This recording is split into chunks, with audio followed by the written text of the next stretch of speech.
Hi friends, പുതിയൊരു വീഡിയോയിലേക്ക് സ്വാഗതം. നമ്മുടെ വീടിനകത്തും പുറത്തും ശല്യക്കാരായ എലി, പല്ലി, പാറ്റ എന്നിവയെ കൂട്ടത്തോടെ തുരത്തി ഓടിക്കാനുള്ള 3 അടിപൊളി ടിപ്സാണ് കേട്ടോ ഇന്നത്തെ വീഡിയോയിലുള്ളത്. കെണിയോ വിഷമോ ഒന്നും വെക്കാതെ തന്നെ നമ്മുടെ വീട്ടിലുള്ള കുറച്ച് ഐറ്റംസ് മാത്രം വെച്ച് ഇവയുടെ ശല്യം തീർത്തും ഇല്ലാതാക്കാൻ നമുക്ക് സാധിക്കും. ലൈവ് റിസൾട്ട് ഞാൻ ഈ വീഡിയോയിൽ കാണിക്കുന്നുണ്ട്, അതുകൊണ്ട് വീഡിയോ സ്കിപ്പ് ചെയ്യാതെ എല്ലാവരും മുഴുവനായിട്ട് കാണണേ. അപ്പോൾ നമ്മുടെ ഫസ്റ്റ് ടിപ്പ് ചെയ്യാനായിട്ട് ഞാനിവിടെ ഒരു പാത്രത്തിലേക്ക് കുറച്ച് ഗോതമ്പ് പൊടിയാണ് എടുത്തിട്ടുള്ളത്. ഗോതമ്പ് പൊടിക്ക് പകരമായിട്ട് അരിപ്പൊടിയോ മൈദാപ്പൊടിയോ എടുക്കാം. പക്ഷേ ഗോതമ്പ് പൊടിയാണ് കേട്ടോ എലിക്കും പെരിച്ചാഴിക്കൊക്കെ കൂടുതൽ ഇഷ്ടം. ഒരു ബിസ്ക്കറ്റ് കൈകൊണ്ട് പൊടിച്ച് നമുക്കിതിലേക്കൊന്ന് ചേർത്ത് കൊടുക്കാം. ബിസ്ക്കറ്റിന് പകരമായിട്ട് ചീകിയെടുത്ത ഒരു സ്പൂൺ ശർക്കര ചേർത്താലും മതി. ഒരൽപ്പം വെളിച്ചെണ്ണ ചേർത്ത് ഇതെല്ലാം കൂടി നന്നായിട്ടൊന്ന് മിക്സാക്കി എടുക്കാം. വെളിച്ചെണ്ണ ചേർത്ത് മിക്സാക്കിയ ശേഷം നമുക്കിതിലേക്ക് കുറച്ച് ഗുളിക പൊടിച്ചത് കൂടി ചേർത്ത് കൊടുക്കണം. 2 സ്പൂൺ ഗോതമ്പ് പൊടിയാണ് ഞാൻ എടുത്തിട്ടുള്ളത്, അതുകൊണ്ട് ഇത്രയും ഗുളിക പൊടിച്ചെടുക്കുന്നുണ്ട്. എക്സ്പയറി ഡേറ്റ് കഴിഞ്ഞ ഗുളികയോ അല്ലാത്ത ഗുളികയോ ആയാലും ഒരു കുഴപ്പമില്ല കേട്ടോ. പിന്നെ ഗോതമ്പ് പൊടിയുടെ ക്വാണ്ടിറ്റിക്ക് അനുസരിച്ച് വേണം ഗുളികയുടെ എണ്ണം കൂട്ടുകയോ കുറയ്ക്കുകയോ ചെയ്യാൻ. നല്ല ഫൈൻ പൗഡറായിട്ട് പൊടിച്ചെടുത്ത ടാബ്ലറ്റ്സ് കൂടി നമുക്ക് ഈ മിക്സിലേക്ക് ഇട്ട് കൊടുക്കാം. ഇനി ഇതെല്ലാം കൂടി ചേർത്ത് നന്നായിട്ടൊന്ന് കുഴച്ചെടുക്കാം. പിന്നെ ഇത് കുഴയ്ക്കാനായിട്ട് ഒരു തുള്ളി വെള്ളം പോലും ചേർക്കാൻ പാടില്ല. വെള്ളത്തിന് പകരമായിട്ട് വിനാഗിരിയാണ് ചേർത്ത് കൊടുക്കേണ്ടത്. കുറേശ്ശെ വിനാഗിരി ചേർത്ത് നമുക്കിത് ചപ്പാത്തി മാവിൻ്റെ പരുവത്തിന് വേണം കുഴച്ചെടുക്കാൻ. ഒരു തുള്ളി പോലും വെള്ളം ചേർക്കാതെ വിനാഗിരിയും വെളിച്ചെണ്ണയും ചേർത്ത് മാവ് ഞാനിവിടെ നന്നായിട്ട് തന്നെ കുഴച്ചെടുത്തിട്ടുണ്ട്. ഇനി ഇത് ഒരു സൈഡിലേക്ക് മാറ്റിവെക്കാം. ഇനി നമുക്ക് വേണ്ടത് കുറച്ച് ഓയിൽ കവറുകളാണ്. ഇതുപോലത്തെ കവറുകൾ ഉണ്ടെങ്കിൽ നമ്മുടെ വീടിനകത്ത് ശല്യക്കാരായ എലിയെയും പെരിച്ചാഴിനെയൊക്കെ കൂട്ടത്തോടെ തുരത്തി ഓടിക്കാൻ സാധിക്കും.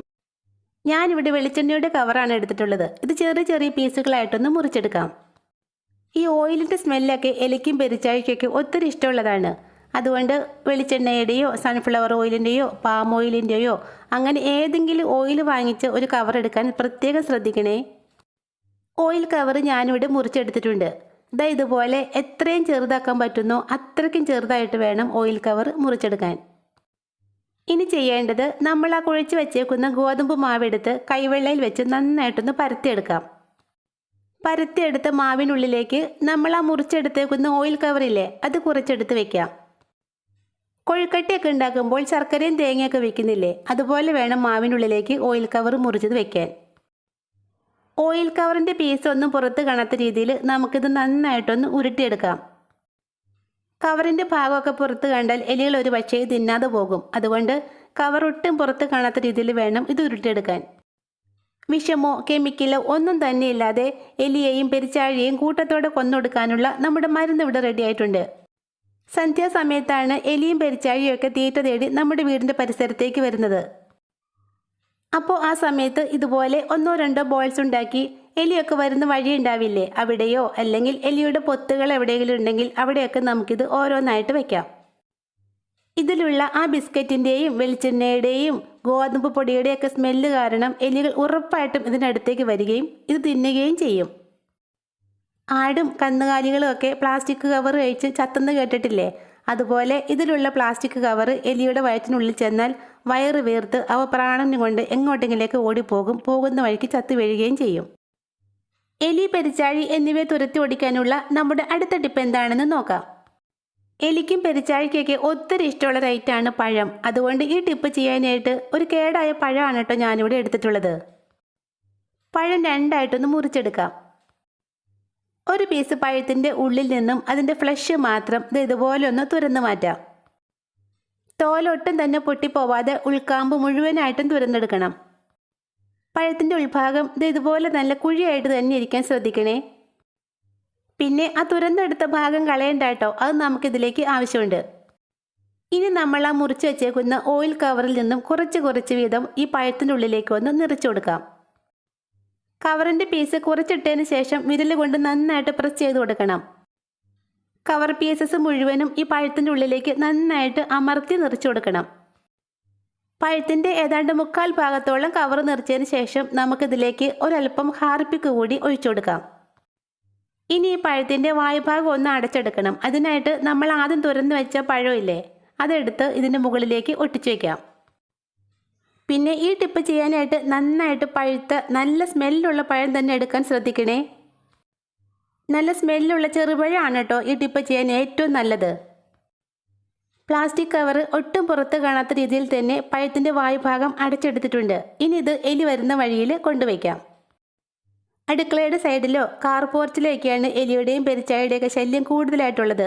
അവിടെയൊക്കെ നമുക്ക് ഇതുപോലെ 1-2 പഴത്തിൽ ചെയ്തു വയ്ക്കാവുന്നതാണ്. അതല്ലെങ്കിൽ പരിസരത്ത് എവിടെയെങ്കിലും എലിയുടെ മാളം കാണുവാണെങ്കിൽ അതിനുള്ളിലേക്ക് നമുക്കിത് ഇട്ട് കൊടുക്കാം.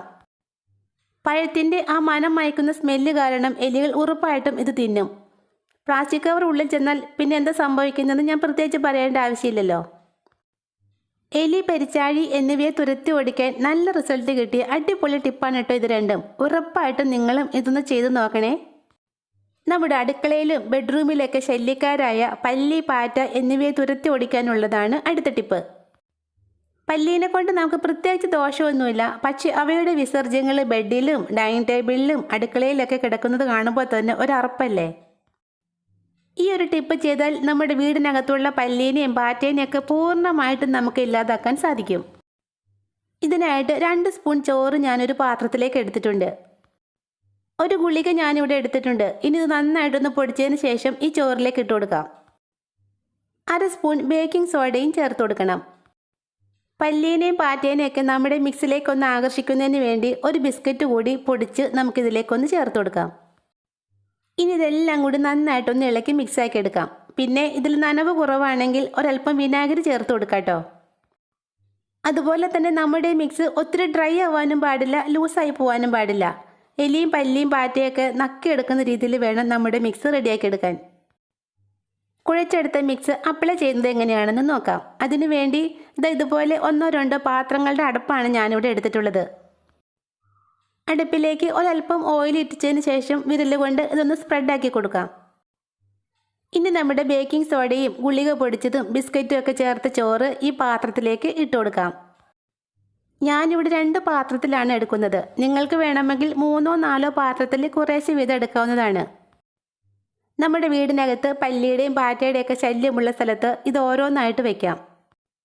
ഈ പല്ലിക്കും പാറ്റയ്ക്കും ഒക്കെ വളരെ ഇഷ്ടപ്പെട്ട ഒന്നാണ് ചോറ്. ചോറിനോടൊപ്പം ബിസ്ക്കറ്റിൻ്റെയും വെളിച്ചെണ്ണയുടെയൊക്കെ സ്മെല്ലുള്ളത് കൊണ്ട് പല്ലിയും പാറ്റയൊക്കെ വന്ന് ഇത് നക്കി തിന്നോളും. നമ്മുടെ മിക്സിലുള്ള ബേക്കിംഗ് സോഡയുടെയും ഗുളികയുടെയും ഒരല്പമെങ്കിലും ഇവയുടെയൊക്കെ വയറ്റിൽ ചെന്നാൽ ഇവ പിടഞ്ഞു വീണ് അപ്പം തന്നെ ചത്തു വീഴും. ഇന്നത്തെ ഈ 3 ടിപ്സും ഞാൻ ചെയ്തു നോക്കി നല്ല റിസൾട്ട് കിട്ടിയതാണ് കേട്ടോ. അതുകൊണ്ട് എലി, പല്ലി, പാറ്റ എന്നിവയുടെ ശല്യം ഉണ്ടെങ്കിൽ ഉറപ്പായിട്ടും നിങ്ങളും ഇതൊന്ന് ട്രൈ ചെയ്ത് നോക്കൂ. നല്ല റിസൾട്ട് തന്നെ കിട്ടും. വീഡിയോ നിങ്ങൾക്ക് ഇഷ്ടപ്പെട്ടാൽ മറക്കാതെ ഈ ചാനൽ ഒന്ന് സബ്സ്ക്രൈബ് ചെയ്തേക്കണേ. താങ്ക്